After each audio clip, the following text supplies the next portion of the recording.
brought the Celtics back, and the Lakers kind of dodged a bullet there at the end and walked away with the victory. You take it any way you can.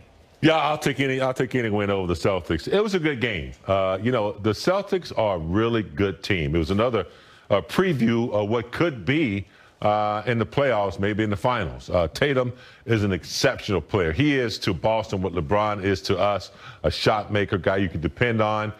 They played a good game collectively. And the Lakers, they were a little sloppy from time to time, some turnovers in the third and the fourth quarters that kind of, kept Boston in the game. But overall, they played the game they needed to play to win, got away with some a little unlucky bounce of the ball there at the end. Mm-hmm. But we'll take the win on the road. Yeah, I mean, LeBron much better in the fourth quarter tonight than a couple nights ago against Detroit. He was scoreless in that fourth, and that just doesn't happen.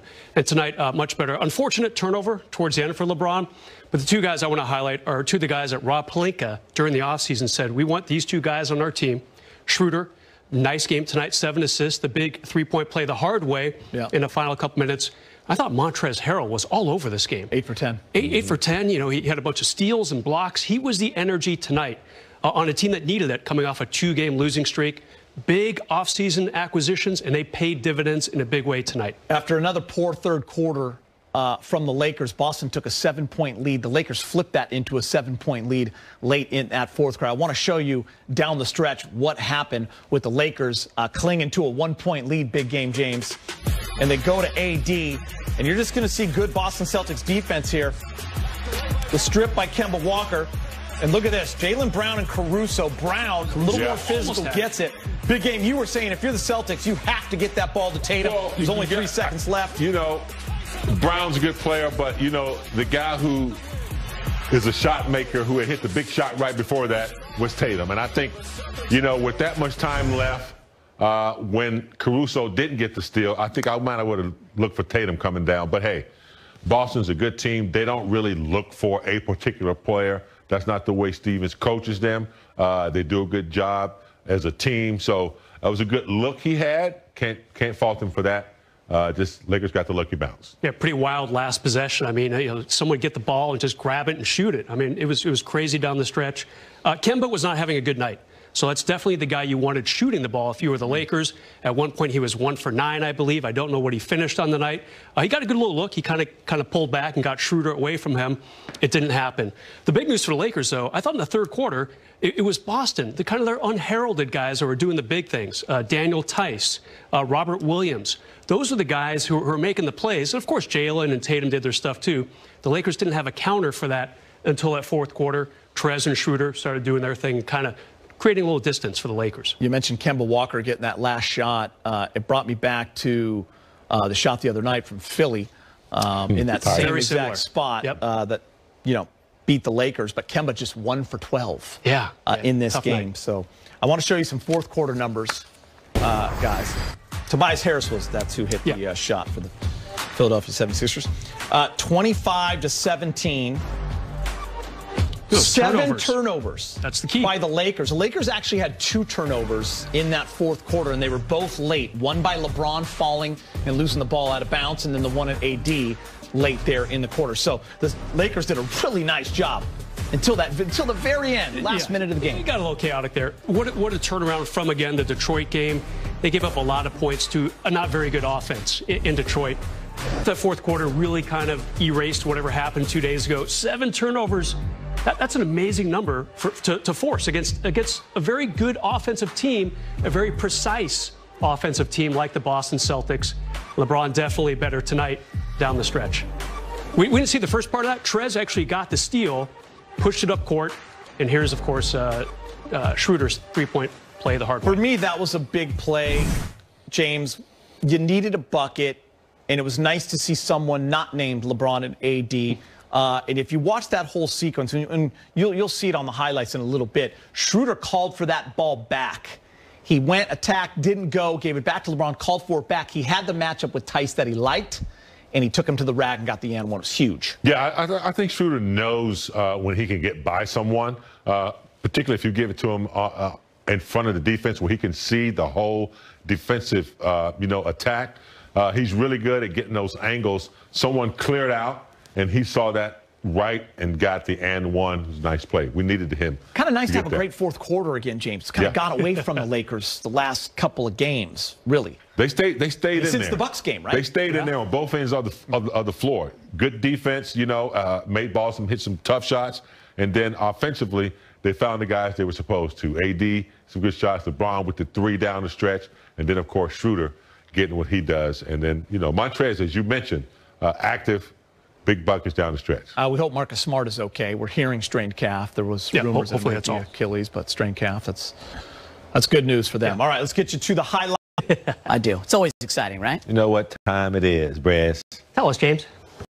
It's time to get that Celtic ass. And what a way to start the show. Happy birthday, Allie. Lakers and Celtics are set to meet for the first time this season. The two teams have split their last 6 games 3-3. And here's a look at how they stack up against each other this season. Both teams are currently third in their conferences. The Celtics are 10-7. The Lakers at 14-6. Very similar statistics. Lakers better defensively. No word on AD yet. He is a game-time decision. I still want to talk about him, guys. The Lakers need him in a big way. They're coming off a couple losses in a row, and history has shown us, James and Brez, that when AD does maybe take a game off, get a little extra rest, he's usually ready to go. So we hope that knee and leg are okay. Yeah, hopefully that's the case. I know sometimes, and Brez, you're more familiar with this than I am. Coaches like to hold on to that last minute before they let you know if a player's playing or not. Play some tricks. Otherwise, I'll be like, why are they not saying it? Because he's had a day off. They should know. But, tricks of the trade, Brad. I hope he's ready to go. They need a win as a team, and they need him to provide everything that he does. Yeah, no doubt. Some pretty good front court players there for Boston, including, but certainly not limited to Jason Tatum. So if those guys end up going head-to-head, that could be pretty fun to watch. But obviously you want your second-best player on that court right next to LeBron James. And listen, the motivation hasn't been easy this year for teams, especially a team like the Lakers who didn't have an offseason. I mean, we've said many times we're excited with where they are, but some of these nights it's hard to get up. But when it's the Celtics, it's a primetime national game, you're coming off 2 losses, we're not going to have to worry about that. Yeah, coming off 2 losses and, having some time, a little time to rest and regroup. It's tough. They hit a funk at the wrong time. It happens. I couldn't imagine being a lawyer, like going in the courtroom trying to, fight off a migraine or a stomach ache or something like that. Sometimes that's what these guys are up against in the middle of a road trip. No excuses. Still got to get it done, but they should be rebooted now after 2 losses. AD's rested. I want to see some energy. Yeah, this team really does not like to lose 2 in a row, which they just did. They certainly do not want to lose 3 in a row. It's okay to lose to Philly. I'm okay with that loss. Yeah. The Lakers were up by a point. Last second shot by Tobias Harris. You can deal with that. But I think they're probably a little stung by what happened in Detroit a couple nights ago, losing by 15 to a team that really is not that good. So that's been in the back of their minds the last 48 hours. I think they're going to come out strong and definitely try not to lose that 3rd game in a row. Yeah, every team plays their best when the champions come to town. It's weird. It's Even weird. Detroit, I don't know who's got what 5 it is. wins. They play their 5-14. best, so they have to be ready for that. Yep. Lakers and Celtics will renew their historic rivalry tonight in Boston. For the latest on tonight's matchup, we check in with Laker reporter Mike Trudell. Hey, Mike, you got some new news for us regarding Anthony Davis?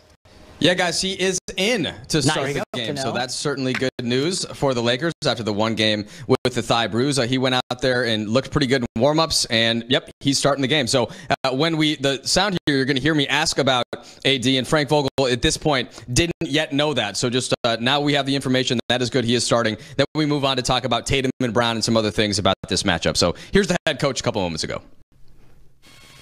Well, those two are certainly highly dynamic. And, obviously the versatility of having switchable defenders, it helps any defense, But what those guys do on the offensive side of the ball or what they're doing on the offensive side of the ball with Brown actually being the leading scorer for them right now.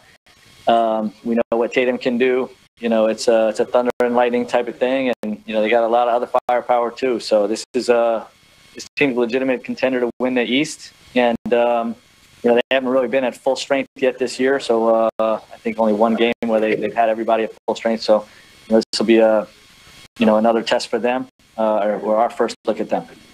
And Frank, any patterns you've noticed from the last two games in contrast to the previous games when you had been winning? Is there anything that stood out about the reasons why those turned to losses instead of wins? Yeah, I mean, a guy hit a game-winning shot on one of them, and we ran out of gas in another. We just I thought we played with good energy throughout the Detroit game. I thought in watching the tape, Detroit played a really good basketball game. They made a lot of guarded shots, and that just it falls in the bucket in my mind of you're going to get teams' best shot, and it's not always just effort, but you can have guys like Blake Griffin that have a throwback type of night, you know what I mean? And a lot of those situations were good defense. You tip your cap to them, but we faltered a little bit offensively, couldn't make a shot down the stretch, and you're going to have nights like you don't. All right, there you go. So once again, Anthony Davis, that is the big news, Chris. He is available and will start for the Lakers here. All right, thanks, Mike. Appreciate that. We're heading to break. Plenty more ahead here on Access Sportsnet Lakers. We'll look back at Kyle Kuzma's strong performance last time out. Plus, don't forget to vote for your Laker All-Stars. Votes count double today. Get it in, Brett. Amen. Wanted the production from Kuz.